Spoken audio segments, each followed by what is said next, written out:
గుమ్మడి గుమ్మడి ఆడిందంటే అమ్మాడి, daddy ఊపిరిలో మురిసే కూచిపూడి.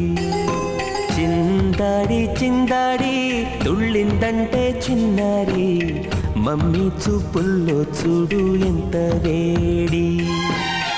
వద్దంటే వినదే పగలంతా ఆడి పాడి, ముద్దైన తినదే పరిగెత్తే పైడి లేడి.